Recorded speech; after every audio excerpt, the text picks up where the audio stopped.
Hello friends, അസ്സലാമു അലൈക്കും. ഇന്നത്തെ എൻ്റെ വീഡിയോ മലബാർ സ്പെഷ്യൽ മുട്ടമാല ഉണ്ടാക്കുന്ന വീഡിയോ ആണ്.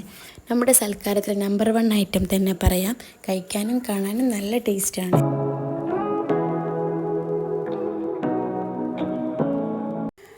അതിന് മെയിനായിട്ട് 2 കാര്യങ്ങളാണ് വേണ്ടത്: മുട്ടയും പഞ്ചസാരയും. ഞാനിന്ന് 10 മുട്ടയ്ക്കുള്ള മുട്ടമാലയാണ് ഉണ്ടാക്കുന്നത്. ഇങ്ങനെ 2 ബൗൾ എടുക്കാം. യെല്ലോ പോർഷൻ ഇടുന്ന ബൗളിൻ്റെ മേലെ അരിപ്പ് വെച്ച് കൊടുക്കാം.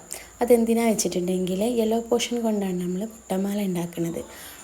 മുട്ടൻ്റെ മഞ്ഞയ്ക്കൊരു പാടുണ്ട്. ആ പാടുണ്ടായാൽ മാല നല്ല സ്മൂത്തായിട്ട് കിട്ടില്ല. അപ്പോൾ ആ പാട് ഒഴിവാക്കാൻ വേണ്ടിയിട്ടാണ് ഇങ്ങനെ അരിപ്പ് വെച്ച് കൊടുക്കുന്നത്. ഇനി ഓരോരോ മുട്ടായി എടുത്തിട്ട് വെള്ളയും മഞ്ഞയും സെപ്പറേറ്റ് ആക്കാം. ആദ്യം മുട്ടൻ്റെ വെള്ള ബൗളിലേക്ക് ആക്കാം. വീഡിയോയിൽ കാണുന്ന പോലെ യെല്ലോ പോർഷൻ കൈമിലേക്ക് എടുത്തിട്ട് അതിൻ്റെ മേലുള്ള എഗ് വൈറ്റ് ക്ലിയർ ആക്കണം. എന്നിട്ട് അരിപ്പയിലേക്ക് ഇട്ട് കൊടുക്കാം. ഇത് രണ്ടും മിക്സ് ആവരുത്, നല്ലോണം ശ്രദ്ധിച്ചിട്ട് വൈറ്റും യെല്ലോ സെപ്പറേറ്റ് ആക്കണം. അങ്ങനെ എല്ലാ മുട്ടയും ചെയ്തെടുക്കാം. ഒരു 3 ആൾക്ക് സെർവ് ചെയ്യാനാണെങ്കിൽ 10 മുട്ട മതിയാകും. കുറേ ആൾക്കാർക്കാകുമ്പോൾ അതിനനുസരിച്ചിട്ട് മുട്ട എടുക്കണം. അങ്ങനെ ഞാനെല്ലാം സെപ്പറേറ്റ് ആക്കിക്കണേ. അങ്ങനെ ഇത് അരിച്ചെടുക്കാം.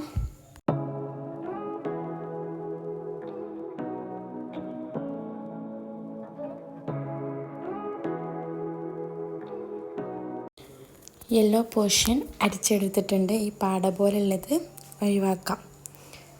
ഇനി മുട്ടമാല ഉണ്ടാക്കാം. അതിന് ഇങ്ങനത്തെ ഒരു ബോട്ടിലോ അല്ലെങ്കിൽ ഹെയർ ഓയിലിൻ്റെതോ പിന്നെ പാത്രം കേൾക്കണ ലിക്വിഡിൻ്റെ ബോട്ടിലോ റോൾസ് ഉണ്ടാവും. ഇങ്ങനെ റോൾസ് ആക്കിയിട്ട് അതൊരു ബോട്ടിലേക്ക് ഒഴിക്കാം.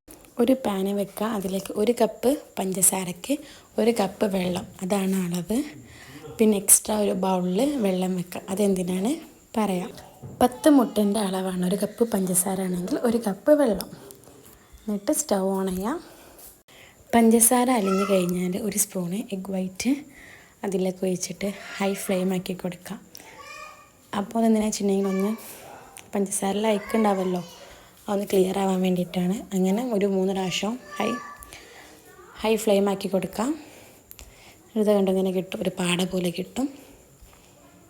ഒന്നുകൂടി ഹൈ ആക്കി കൊടുക്കാം. അങ്ങനെ ചെയ്യാം.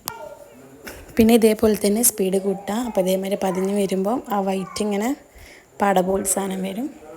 അതുകൊണ്ട് 3 പ്രാവശ്യം ചെയ്യാം. അപ്പോഴത്തേനും പഞ്ചസാരൻ്റെ അത് ക്ലിയറാവും, അയക്കൊക്കെ പോകും.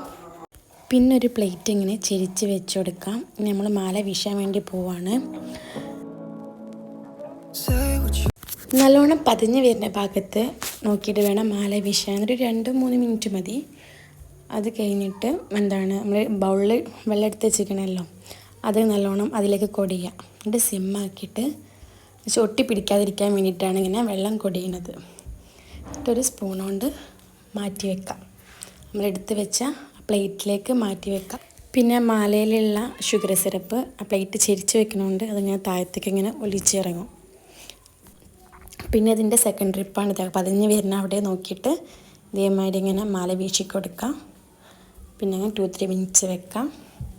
പ്ലേറ്റിലേക്ക് മാറ്റാം. അങ്ങനെ റിപ്പീറ്റ് ചെയ്യാം. പ്ലേറ്റ് ഇങ്ങനെ ചെരിച്ച് വെച്ചിട്ട് ജസ്റ്റ് നമ്മൾ കൈ കൊണ്ട് ഇങ്ങനെ മാലയൊക്കെ ഒന്ന് ഇങ്ങനെ പിടിച്ച് കൊടുക്കാം. അടുത്തത് മുട്ട സുറുക്ക് ഉണ്ടാക്കാൻ വേണ്ടിയിട്ട് ഇപ്പം നമ്മൾ മാല ഉണ്ടാക്കിയ ഷുഗർ സിറപ്പ് ഒന്ന് അരിച്ചെടുക്കാം. അത് എഗ് വൈറ്റിലേക്ക് ഒഴിക്കാം. പിന്നെ നല്ലോണം മിക്സാക്കി കൊടുക്കാം. പിന്നെ 3 ഏലക്കായ് പൊടിച്ചിട്ട് അതിലേക്കിടാം. പിന്നെ ഒരു ബൗൾ എടുത്തിട്ട് അതിലേക്ക് 2 ടേബിൾ സ്പൂൺ പാൽപ്പൊടി ഇടാം. കുറച്ച് ചൂടുവെള്ളം ഒഴിക്കാം. നല്ലോണം മിക്സാക്കിയിട്ട് നമ്മൾ എഗ് വൈറ്റിലേക്ക് ഒഴിക്കാം.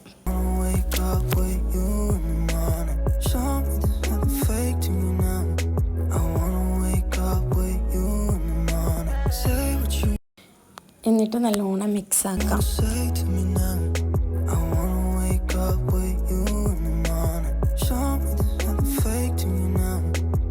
കേക്കൊക്കെ ഉണ്ടാക്കുന്ന ടിന്ന് എടുത്തിട്ട് അതിലൊന്ന് ഓയിൽ സ്പ്രെഡ് ചെയ്യണം കേട്ടോ. എനിക്കത് മറന്നു പോയിക്കണ്. ഓയിൽ സ്പ്രെഡ് ചെയ്തിട്ട് അത് ഒഴിച്ച് വെക്കാം.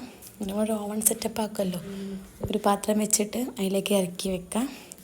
ഒരു 10-15 മിനിറ്റ് കഴിഞ്ഞാൽ മുട്ട സുർക്ക റെഡി ആയിരിക്കണം. ഞാൻ ഫസ്റ്റായിട്ട് ചെയ്തതാണ്. നിങ്ങളൊന്ന് ട്രൈ ചെയ്ത് നോക്കണ്ടേ. ഇഷ്ടമായാലും ലൈക്കും ഷെയറും ചെയ്യാൻ മറക്കണ്ട. Okay, by.